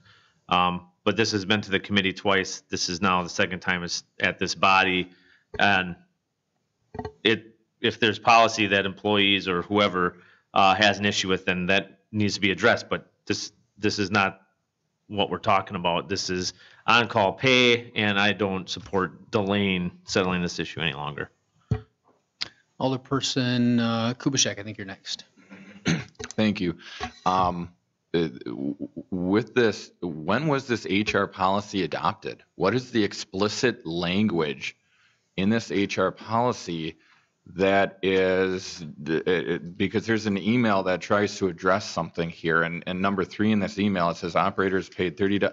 Operator is called, the question is like a question and answer type of thing. Operator is called and does not check the iPad, but goes in. Operator is paid $30 day on-call pay, receives 2-hour in pay, receives pay for time spent addressing the alarm, is called into superintendent's office to discuss violating procedural expectations, and in parentheses, not checking mobile devices required. Where is this explicitly in HR policy, and when was that approved? Because I don't remember. Maybe it was before me, I guess. Joe, do you want to address it's more of an internal standard operating procedure, if I'm not mistaken? That's exactly it. goes to Dawn, but- It's standard operating procedure for our staff. We don't have a policy to tell them where the locker is in the locker room. They know where it is. We have expectations of our staff to perform as directed, and they've been directed to use the technology that's provided. So, the rules I think that I was referring to, the policy is the on-call pay policy and overtime and response time type pay. Which is an HR policy, correct, Joe? The policies that and Dawn, you can reference exactly the name of the policies. on those. Elaborate a little bit. So the actual policy is an overall policy for areas that does include wastewater, but it also includes many other areas, fire, police, wastewater, DPW supervisors. It does not go into that level of detail that you just read from an email. Basically, that's what that is. Basically, it is very high level, and I think Alderperson's Cole's request is more along the lines of a standard operating procedure or a desk level reference for wastewater specifically. The policy that HR has predates me. I want to say it's 2002. Don't quote me on that, but it's fairly it's not a recent policy, and it addresses overall on-call and overtime pay for multiple areas and departments within the city. And that policy can be found on the HR website? Yes, that policy is currently online. Okay. Alderperson Kubaschak, did you have any further questions? Where do I begin? I mean, if this predates other people, where does it say iPad, iPod, electronic device? I understand cell phones and everything, but I mean, if this is just a generic policy that was approved in HR and now anybody could get talked to by, I mean, this is why we have policies. This is why we change policies. This is why we have an HR committee. Again, maybe we would just abolish HR committee and let whatever previous policy that we had punish people. This is ridiculous. Attorney Schill? The policy would be, which is pretty much universal to all departments, is that you cannot have overtime nor work remotely without your supervisor's consent. Okay, I'm sure that's probably standard in every department. So what they are doing then, and then also individuals have work rules, and especially in a non-union setting, they're set operationally by the department head. And that department head might say, might include, or part of your work schedule might be that you are scheduled to have a laptop and be at home and be on call, and you're compensated that way. I don't think these are, I mean, I think it's fairly common for departments to do that, especially with technology. But I would think that the overtime, the technology, I mean, those are just pretty universal, basic HR policies regarding remote work. We just had a remote work thing that basically said you are not to work remotely from home unless you have approval from your department head. So I think those are the general policies that are referred to. And if someone would go ahead and do work without receiving permission from their supervisor, they would have to get paid for that work. That's FLSA, but they could be disciplined by their department head for working overtime. Alderperson Graff, you're next. Yeah, so I guess I would like to amend the motion, Mr. Cole's motion, to amend it to read, to give the increase in pay from $30 to $20, and in addition to create or review a policy, and I don't know if it's appropriate to go to the legislative committee or if it's appropriate to go to the HR committee that addresses this issue. Well, that addresses what issue? The new technology issue, the one we're just talking about right now. Right. Probably would go to HR. I guess I'd argue that some of those are just internal department policies, work rules So- regarding call-in and such, but. Yeah, so I would, and I think this is typically found in a desk level reference or in a standard operating procedure for department only. The HR policy really encompasses multiple departments and for multiple situations. If you're looking for something in writing, it would be a standard operating procedure that would probably be prepared by either Joe, Terry, or Ryan Giefer and would go through the HR committee. And as just a point of clarification for myself, you're making a motion to amend the original motion. Could you repeat the language again? It was to amend the original motion, which is to send this policy, standard operating procedure, back to the HR committee with the addition of paying or increasing the pay from $20 to $30. So I think as just a point of clarification, I'll call in a second. That's originally what the recommendation, if I'm not mistaken, what the HR committee referred. So I would almost, so by taking action, approving what the committee had recommended to the body would do what you want to do. So in effect, you would vote no to this motion, and then it would revert back to the original request. And then you could make a referral to send anything back to HR for their review. Does that make sense? I wouldn't accept a motion to do the same as what the committee recommended. Is that right? The committee actually didn't recommend. Plus there's a motion on the floor. There was this is to amend Mr. Cole's motion to send this back to committee, but put in add addition, give the extra $10 to the on-call operator. Which is what the HR committee recommended to the council. Is that understood? That's what the recommendation from HR to council was, to change the wastewater operator on-call pay from $20 to $30, period. There was no other operating procedures, no other internal, anything else. So that by approving the HR, approving item 2 as it was referred to the body, would do that. So I'm advising you to decline this and accept. Yes, I don't have it written down in front of me. Yeah, his motion was to, I can just repeat it, Sue, if it's easier for you. right, to refer this matter back to the HR committee for Superintendent Giefer to address a policy regarding this. I don't know if that went close enough. That was the That's what gist I of it. said? The administration, I think, was the operating procedures of it. Is that clear? Okay. Alderperson Blazer, you're next. I was going to say something similar where it'd be nice to address this on-call pay and then deal with what I believe to be call time issue, what qualifies as call time, when call time is paid and how it's paid. But I think it's, as I stated earlier, is that it's separate from the on-call pay. And it'd be nice to deal with the on-call pay tonight and then refer to HR to deal, or even with Joe to deal with the department, to deal with the call time issue. I'm getting lost in lingo here, but. Or the overtime policy or whatever where that's contained. Correct. Sure. Because either way, we're only dealing with the on-call pay, the $20 to $30. Yep. And then any other issues, which there is concern and confusion dealing with what qualifies as call time. And I think that's what needs to be addressed. Okay.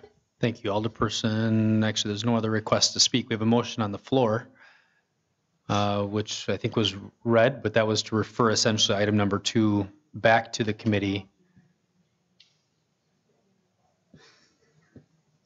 So, yeah, I mean, okay, we'll go the other way. Okay. Alderperson Rayom. I just want to make sure I'm clear on it. Now, why can't we, I guess, if we're in favor of raising that from 20 to 30, do that, and that's all?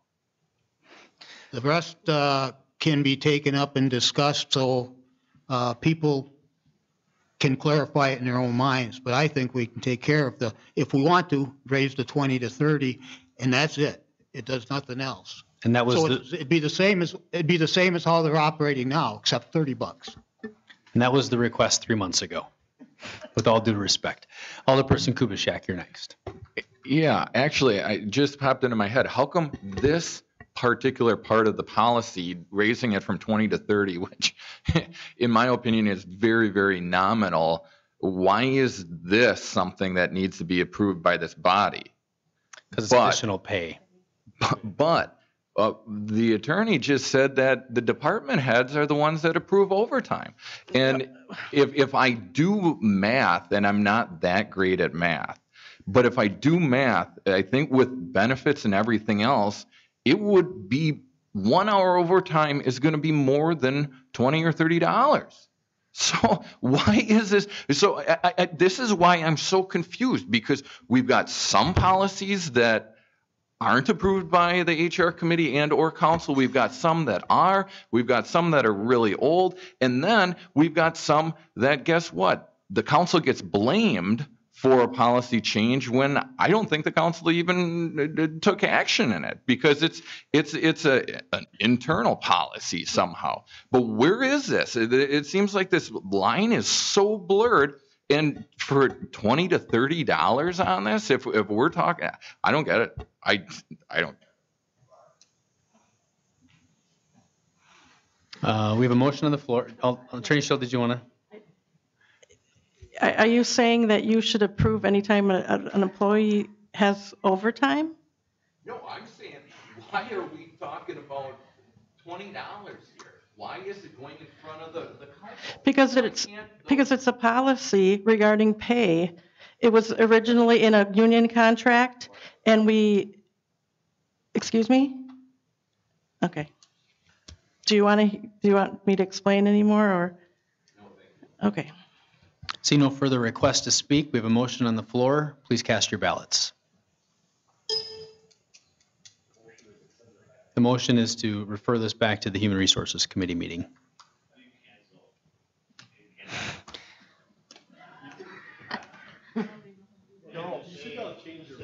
Can I change your vote before you hit confirm? Hey, did you hit No, you haven't confirmed, so you can change it.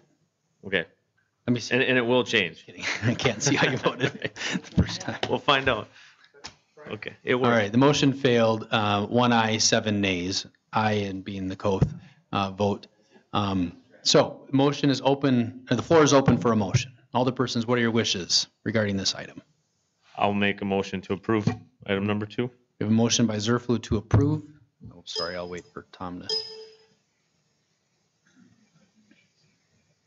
We have a motion by Zerflu. Is there a second? Second by Kellogg. Are there any requests to speak? Seeing no requests to speak, the motion is to approve item number 2. Please cast your ballots.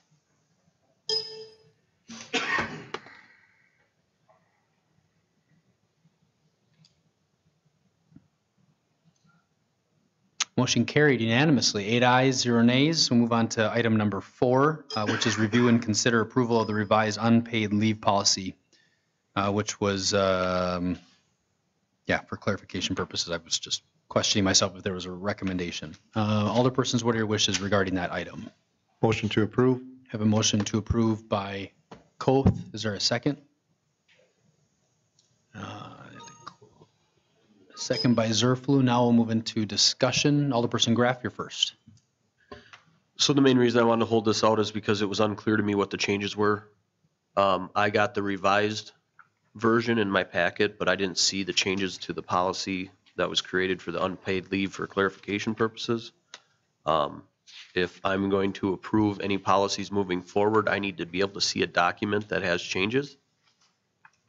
I think they're, to my knowledge, Dawn, do you want to address it? I believe Sure. it's So in the packet. I'm not sure where this got lost, but my packet has it. I can certainly walk it across to you. in my I have a red line version. Perhaps the packets didn't get all the way copied. I'm not sure. I can't explain that, but No, that's the reason I wanted to hold it out, because I Yeah. can't vote on something if I don't have all the information. You can look Page at it. I 84. changed 3 sentences. Page If you- 84, I understand. Yeah. is the policy?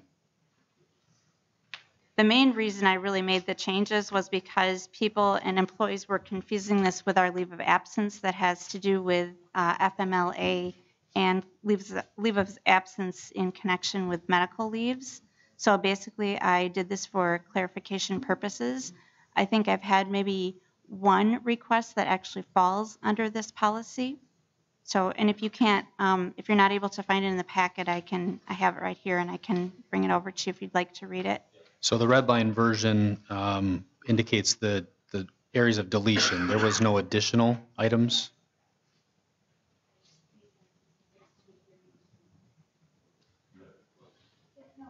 I think it's page 84, if I'm not mistaken. Alderperson Koth, you're next.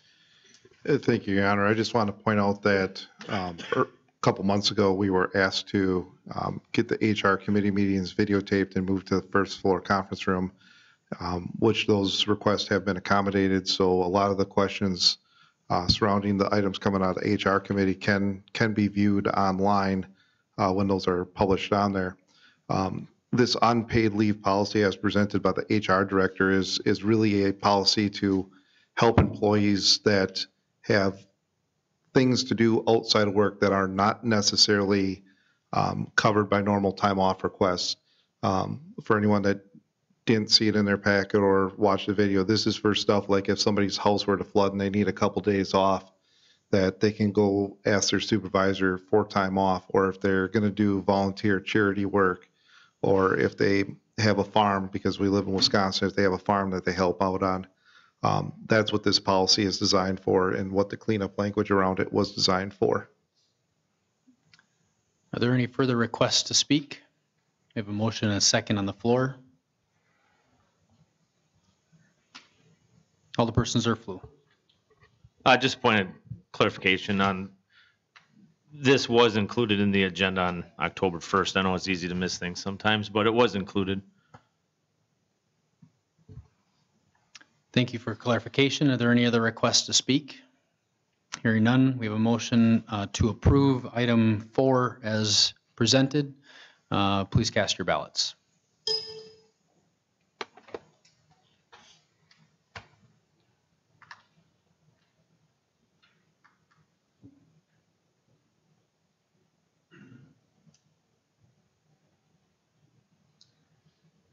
Motion carried, 7 ayes, 2 nays. Move on to item number 15F. 6 ayes, 2 nays, sorry. Do my math tonight, apparently. Item 15F, report of the Human Resources Committee held on October 2nd. Alderperson Zerflu, sorry, Koth. Man, I'm all over the place here. All right. This is a report of the HR committee meeting held October 12th, 2018. Human Resources Committee met on Friday, October 12th, 2018 in the first floor conference room at City Hall. All our Alderpersons Koth and Kellogg were present. Alderperson Zerflu was excused. A list of others attending is on file. The meeting was called to order at 10:03 a.m. Item number 2 was consider hiring an elections administration's assistant for a limited term not to exceed 36 hours in total in the clerk's office to assist with the general election. This would include voting machine testing, chief election inspector meeting, assistance with setup election sites, election day oversight, and post-election assistance. Motion by Koth, second by Kellogg, to approve the hiring of a consultant or employee for a limited term not to exceed 36 hours in total to assist with voting machine testing, setting up election sites, and election day and day after election assistance. The wage or contract rate would be $25 per hour. The city shall notice that it is seeking such a person, contractor, with a deadline to express interest to the city at 4:30 p.m. on October 18th. The mayor shall choose the person, contractor by October 19th. Motion carried. I would point out that there was a typo in here between city and 4:30. Should be at, not of. Motion by Kellogg, second by Koth. Motion to adjourn. Motion carried. Meeting adjourned at 10:18 a.m. With that, I move for adoption. We have a motion to approve by Koth. Is there a second?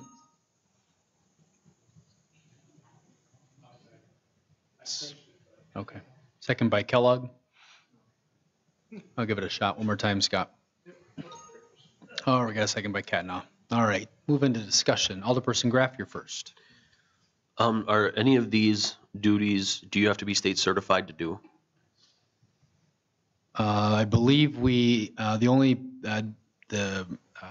deputization, I'll defer to Attorney Schill. There's a deputization that needs to occur for. Right, I actually talked to the Department of, or the, what is it called now, Department of Elections in Wisconsin, just to make sure that this was okay, or how we were doing it, and they just suggested that the deputy clerk deputize the person as an election inspector in the event that they might handle ballots or do some other duties that might have required that. So that was the only suggestion that or recommendation that they had made. Are there any further requests to speak? Alderperson Rayom, you're next. Thank you, Your Honor. I guess for me, just clarification, I know it's done on other things, so I'm just wondering, well, I know what I think, but if anybody else does. I have a little trouble with that the mayor chooses who gets the job, and I know, Mayor, that nothing against, but yeah, no. I just, there should be more than one, to me, more than one that makes the decision. So that's all. Alderperson Koth, you're next. I just wanted to speak to Tom's point that when we were putting this together, because the election's coming up, we didn't know if we would get quorum for special counsel or special human resources committee meeting.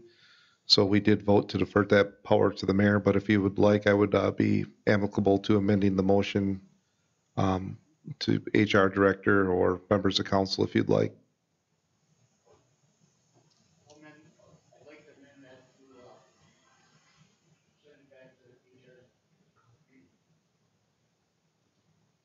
I'd say that we might not have enough time to get somebody in there in place.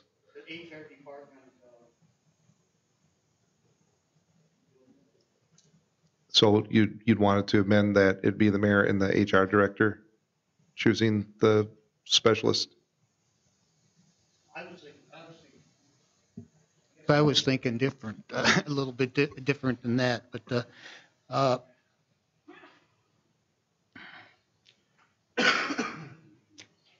If I may, this the only is concern. only going to take place one time.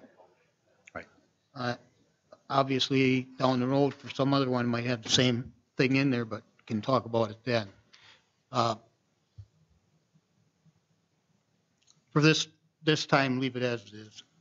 Yeah, for clarification, it is I'll just for the withdraw November 3rd election. I think the other concern that was raised was technically if it's sent back to the HR committee to select, the council has to adopt that report in order for it to stand. So I think that was the primary concern, and we're 3 weeks away from the general election. So tonight, yeah, Alderperson Zerflu. Yeah, I guess it was covered, but I think it's entirely appropriate given the position in the mayor's office. Are there any other requests to speak? Seeing no other requests to speak.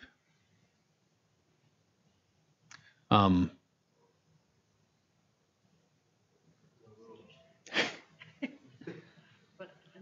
guess anybody that's interested in putting in for the position should abstain from the position, or abstain from voting. If there's any question that somebody may want to do that responsibility. Please cast your ballots.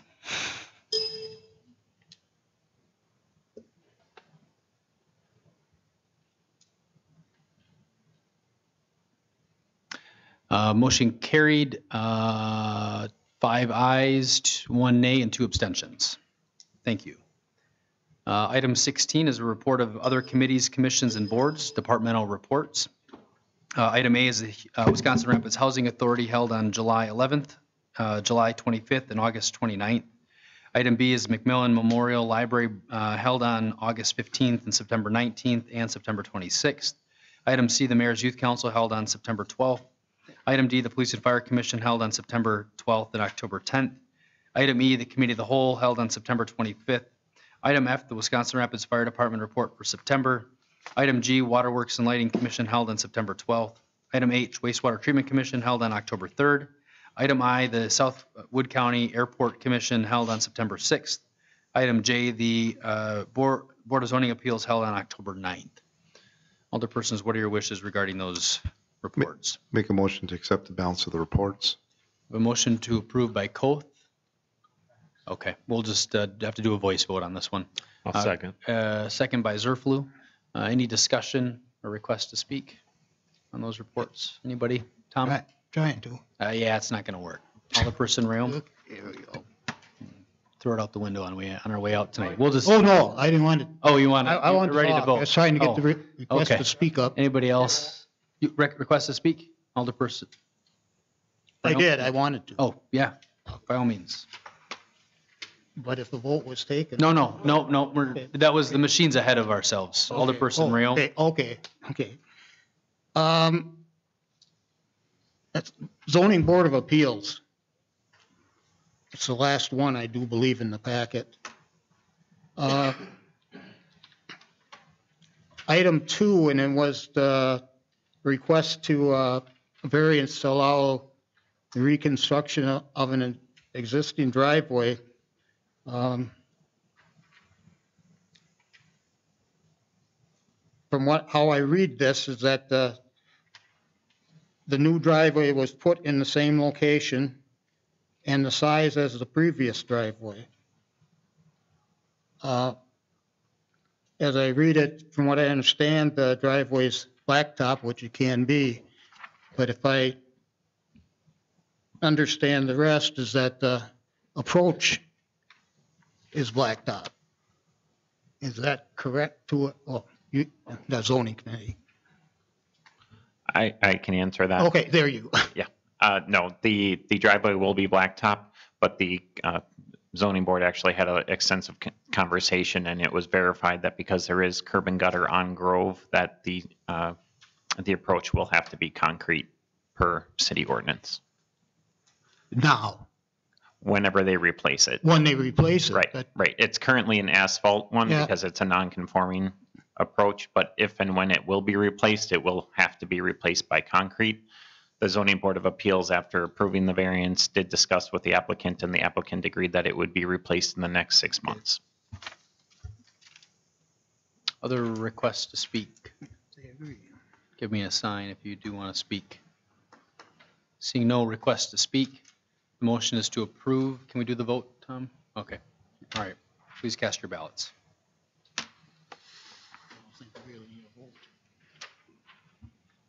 Motion carried, 8 ayes, 0 nays. Item 17, referral of communication to committees. Your Honor. Alderperson Koth. I have one referral to the HR committee, which is to develop a policy around the wastewater treatment operator, what's expected for the on-call and clarification of duties for what is call-in and not call-in, and addressing liability issues. Also further, I see that we had some Boy Scouts in the crowd tonight, and I just wanted, after the meeting adjourns, if they have any questions, invite them up. Thank you. Alderperson Blazer. I have a couple for HR. The first one referral would be for all contract negotiations to take place through the HR committee meeting process, would be the first one. The second one is to update and review HR policy on recruitment and selection, and also update the HR policy on requesting personnel. Would be the three I have. Other referral, communication, Alderperson Zerflu. I guess this would go to finance property. Just I would like an update at the next meeting, not this next meeting, but the one in November, on just the status of the junked vehicles, etc. ordinance. I think has been in the works for a few months now. Would that be to the legislative committee? Is that where it's going? I'm just wondering. I thought it was coming to property I don't finance. recall even the referral. Even I was going to say, I don't recall a referral either. I had made a referral back in June or July, I thought. Possibly as late as August, I guess. Okay. You know how things blur together. But I can follow up with Sue about that too. So. Thank you. Other requests to speak? Seeing none. Item 18, adjournment. Entertain a motion. Motion by Zerflu, second by Rayom. All in favor? Aye. Any opposed? The ayes have it. Stand adjourned. Thank you all for being here and have a good rest of your evening.